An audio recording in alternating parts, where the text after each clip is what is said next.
longtime teammate of mine, a very popular player in the league, Jayjay Helterbrand, the Fast, Mr. Fast, called it quits after a 17-year PBA career.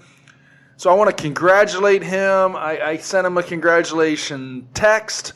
I sent him a congratulation tweet. But on this show, I think I want to take a few minutes to talk about Jayjay because Jayjay was an integral part of Ginebra is the most popular team in the league. He's played on that team for 17 years.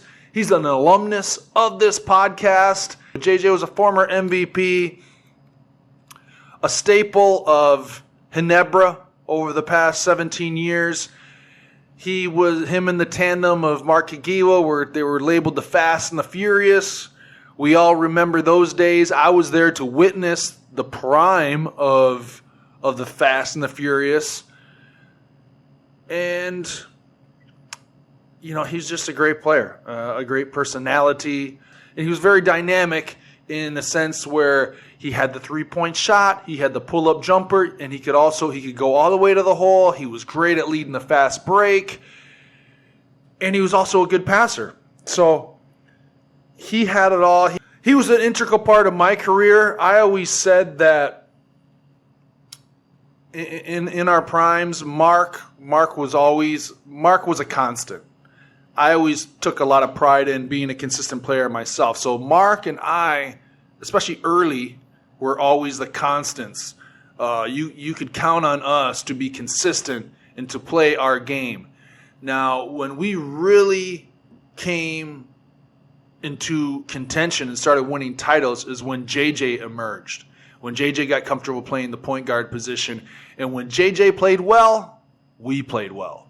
He was kind of the X factor. When he played well, and sometimes he was the kind of player where he didn't have to score 30 points or 25 points to play well. He could score 13 points, but have 8-9 assists, run our team, ignite our fast break, and that would lead us to victory. So I thought that Jayjay's best years were, I remember when we won the All-Filipino in 2007, that was the best he was playing. Of course, he was a big part of our championships in 2004 and 2005. He was an MVP in 2010. But, in 2010, he was more of a scorer, a shooter. I think his best years were before that when he was leading the league in assists, but also scoring at a high clip. Maybe he was like our third leading scorer behind Mark and I. But phenomenal player. Without him being on those Ginebra teams, maybe we don't win those titles, those 4 titles in 5 years. So he was also a big part of maybe not so much of the 2017 Governor's Cup, but the 2016 Governor's Cup. He had the Game 4 on his 40th birthday that pulled 11 points in the fourth quarter that won them that game. So he's a big part of the Ginebra franchise, of their championships runs. He's got 6 titles with them, one of the all-time legendary players of Ginebra and of the PBA, one of the great point guards. Jimmy Alapag's a very good friend of mine. I've had him on, and I've had discussions with him, and he always says that Jayjay was the best point guard that he ever played against. So that says a lot coming from a guy like Jimmy who's played against many, many great guards. And like I said, to me, he was the key to our team. When Jayjay played well, his emergence catapulted us into a mediocre team, into a legitimate title contending team. And I felt for a few years he was the best point guard in the PBA, certainly in the discussion. So congratulations, Jayjay. Best of luck in the future. Very honored and proud to have watched you develop as a player, to be a part of that, and hopefully I doubt that I was able to help him as much as he helped me, but I just want to thank him and wish him the best. So congratulations, Jayjay. First question is from Carlo Herrera at SniperBoy112. Asks, his question is, do you think Jayjay could have been the best point guard in Asia if he stayed healthy and the Gilas program started in 2002 during your prime, Mark Kagiwa's prime, Danny Siegel's, and Jimmy's prime?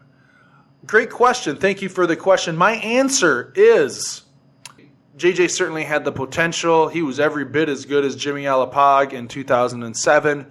That's not a knock or a slight on Jimmy. That's just my opinion. And I think the PBA, if you look at the PBA, if you look at their head-to-head matchups, or you just look at how they competed in the PBA from against each other from 2005 to 2007-ish, 8-ish, 9-ish, JJ was probably at the very minimum at par with Jimmy. Of course, I'm a little biased. I saw JJ play every game during that period. So, yes, he had the potential. It was a shame that we weren't able to compete in international competition. During those 5 years, I missed out on some, not just me, but other players like Danny Siegel. You mentioned Jimmy even would have probably got started earlier. Mark, Danny Ildefonso, guys like that. We all missed out on opportunities to play in the prime of our career in international competition, and it would have been fun to grow as a team because in 2002, that was the first time we were put together, really. And if we could have grown over the next 5 years together, like the Gilas program does now, we could have had something there, I think. Very strong lineup. I mean, just a number, Don Hontiveros. We would have had a great team. So, but JJ would have been, we probably would have had the best point guard combination between JJ and Jimmy in the prime of their careers. We would have been set at the point guard for sure. James LeBron at Jomar J23 asks, your favorite Jayjay Helterbrand moment on and off the court? Great question. My answer is there's so many, when you play with somebody, I played with JJ for 11 years. There's so many moments that we shared on the court together. It's very difficult to narrow it down to one. The emergence of JJ in 2004, after he took a year off in 2003, like I've mentioned, made us a title contender. In particular, the series against Talk and Text, where we beat them in a semifinal series, best of three. They had Gerald Honeycutt, they had Asi Taulava, they had Jimmy Alapag. They had a very strong team, and we were able to beat them. That was kind of JJ's coming out party. He had a couple 20-point games, shot the ball very well, gave us a dimension that other teams hadn't saw before. And then when we saw that dimension, it was kind of like an eye-opening experience to where we were like, whoa, we can win now. We can win the title. Going into that playoff series, we were the 7th seed, and we ended up winning the title and beating TNT with their stacked lineup with a great import. Goes to show you what kind of game JJ what kind of series he had. There was that one. I remember, again, against Talk and Text, I believe this is about 6 months later, we had a game on Christmas Day to the battle for first place against TNT, and him and Jimmy had a duel. I remember Jimmy coming out hot. I believe Jimmy had 38 points that game, but when Jimmy came out hot, JJ responded, and I think JJ had 33 that game. It was a great duel between the two of them, but we ended up getting the win. We claimed first the number 1 seed, which put us in the semifinals.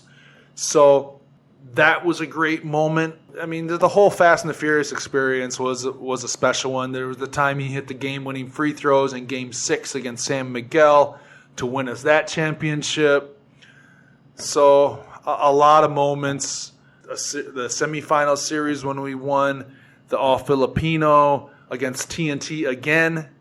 He was dominant in that series. He had a couple 18-assist games in that series, helped us win that against another, again, a super stacked Talk and Text squad or TNT squad. So a lot of moments. As far as off the court goes, I don't like to talk about that too much because that is the private life. But you play with a guy for 11 years, you become very familiar with that person. And I feel honored to have witnessed it.